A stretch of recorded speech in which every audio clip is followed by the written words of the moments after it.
Welcome to China Truths. In this episode, we will bring you the following stories. Military media narrative shifts indicate power struggles between factions.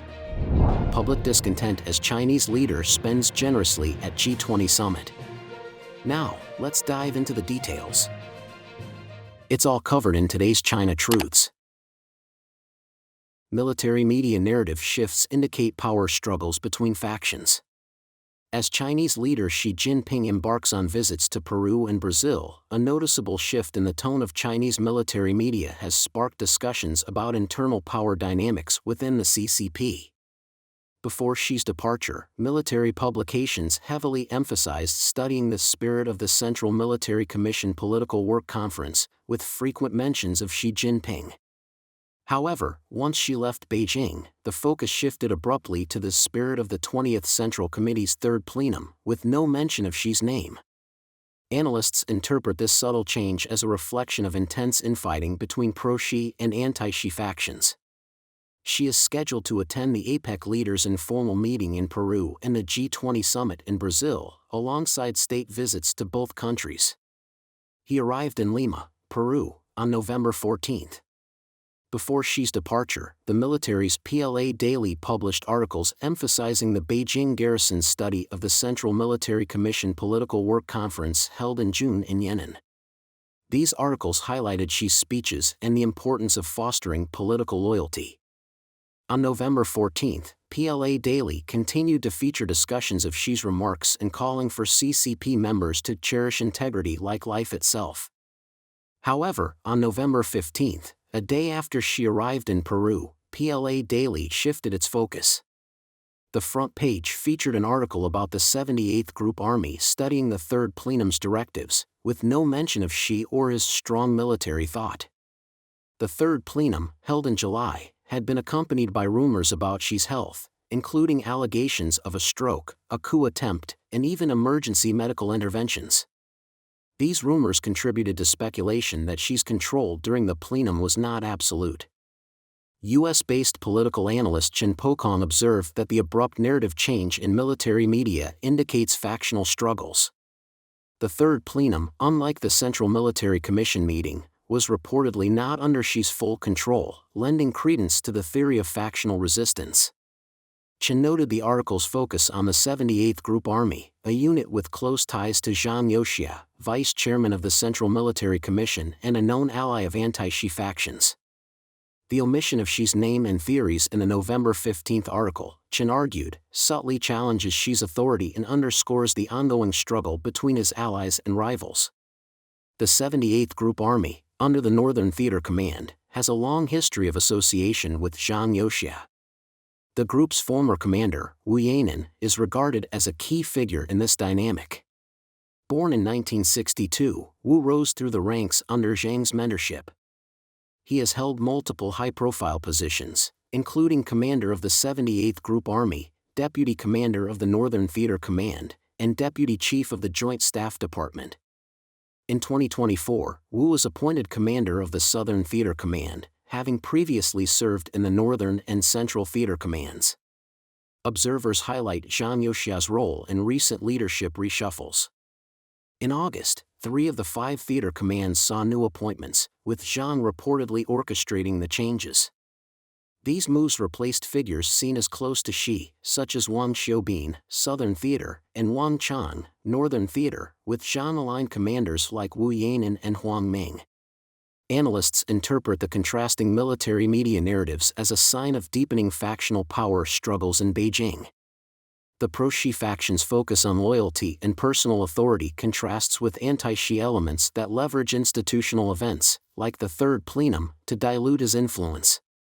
The shifts suggest that while Xi continues to project authority internationally, domestically, his grip on power faces significant challenges from entrenched factions within the military and party leaderships.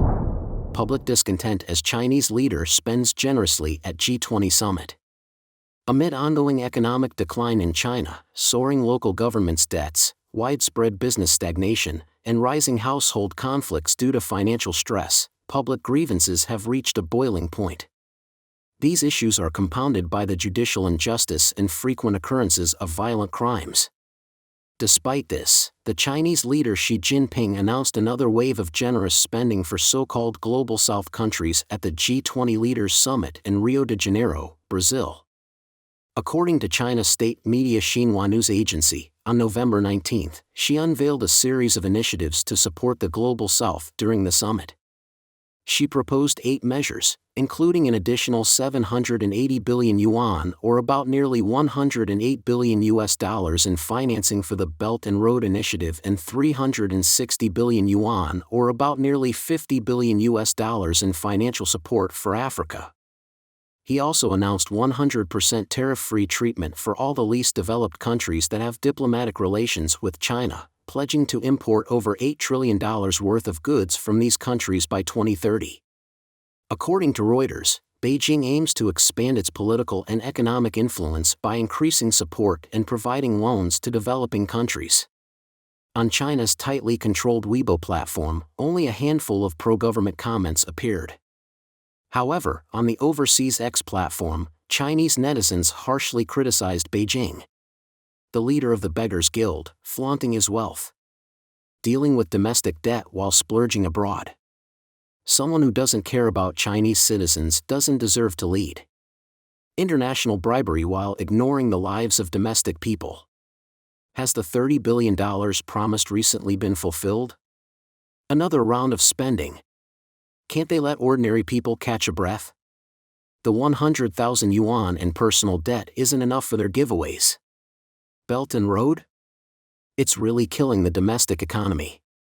People can't survive anymore. Zero tariffs? Can that lower prices? Can it reduce people's living costs? If the Communist Party is so rich, why is the domestic economy in such dire straits? They're hopeless. Who even listens to their nonsense anymore? They'll reap the consequences of their own actions. Despite the domestic suffering, they continue funding their African brothers. A round of sarcastic respect is due. Unlucky Chinese citizens, working hard only to support Africans. Solving economic issues by borrowing money and giving it away to neighbors. What exactly is there to import in bulk from these least developed countries? Does the CCP see itself as a savior? Is this to win hearts or to cover up their own crisis? Pretending to be wealthy while exploiting the grassroots. Many compared China's spending to the Soviet Union's costly support for Warsaw Pact countries despite its crumbling domestic economy, which eventually contributed to its collapse. Others likened it to the extravagant policies of Mao Zedong's era, mocking Xi for repeating the same mistakes. On November 18, the 2024 G20 Leaders Summit opened in Brazil. Observers noted that while other world leaders interacted warmly at the event, Xi Jinping appeared isolated, sitting alone with an awkward expression. Photos from the summit showed outgoing U.S. President Joe Biden, French President Emmanuel Macron, South African President Cyril Ramaphosa, Portuguese Prime Minister Montenegro, and Indian Prime Minister Narendra Modi engaged in lively exchanges. Xi seemed to have little opportunity to interact with other leaders, his demeanor noticeably uncomfortable. Political commentator Zhong Yuan wrote on November 19 that while Beijing frequently touts its so-called major power diplomacy, the G20 summit demonstrated the stark reality. Leaders of the world's major nations actively built closer personal relationships, but Xi appeared out of place. For most world leaders, any interaction with Xi likely seemed uninspiring, exposing the hollow nature of China's major power diplomacy. Don't forget to comment in the section below to share your opinions on today's topic with us.